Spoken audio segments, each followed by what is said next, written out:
అందరికీ ప్రభువైన యేసుక్రీస్తు నామమున ప్రత్యేకమైన వందనాలు తెలియజేస్తున్నాను. 15 రోజు కూడికలన్నీ కూడా దేవుడు తన యొక్క సజీవమైనటువంటి కలశాన్ని కాచి కాపాడి భద్రపరిచి ఈ యొక్క 16వ రోజు కూడికలో మనందరం కూడా కుటుంబ సమేతంగా దేవుని సన్నిధానంలో దేవాది దేవుని స్తుతించడానికి ఇచ్చిన తరుణాన్ని బట్టి అందరూ నిండా స్థలపైకి దేవునికి స్తోత్రం చేయలేదా? హల్లెలూయా హల్లెలూయా.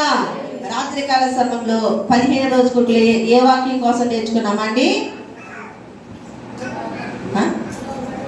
లోబడుట కోసం నేర్చుకోండి. రాత్రి కాల సమయంలో ఈ యొక్క 16వ రోజు కూడికలో నీ పాపములు క్షమింపబడినవి.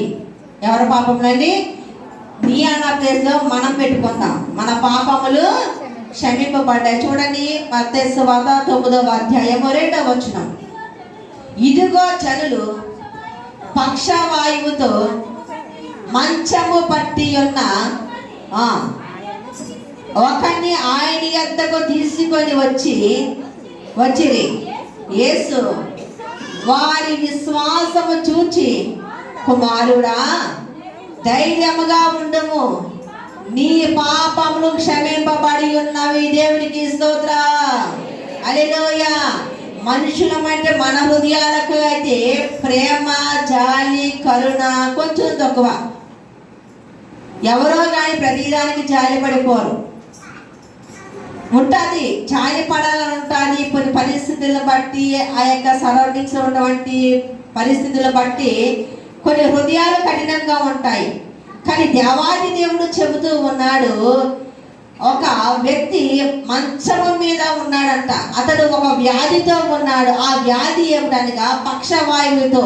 ఒక చోట చూసినట్లయితే పక్షవాయువుతో ఉన్నాడు. అయితే అతన్ని యేసు ప్రభు దగ్గరకు తీసుకువెళ్ళారు. అక్కడ కూడా ఆ ఇంటి పైకప్పు యొక్క పెంకులను తీసి ఆ యొక్క పక్షవాయువుతో ఉన్న వ్యక్తి మంచముతో సహా యేసు ప్రభు ఉన్న గదిలోనికి దించారు. దేవుడికి స్తోత్రం.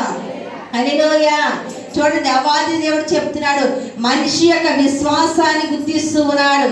మనిషి యొక్క నిరీక్షణ ఆయన పరిశోధన చేస్తూ ఉన్నాడు. అయినట్టున్నాడు కదా. ఒకసారి చదువుదాం. తరువాత ఆయన ధోని ఎక్కి సముద్రము దాటి ఆ పట్టణంలో ప్రవేశింపగా ఇదిగో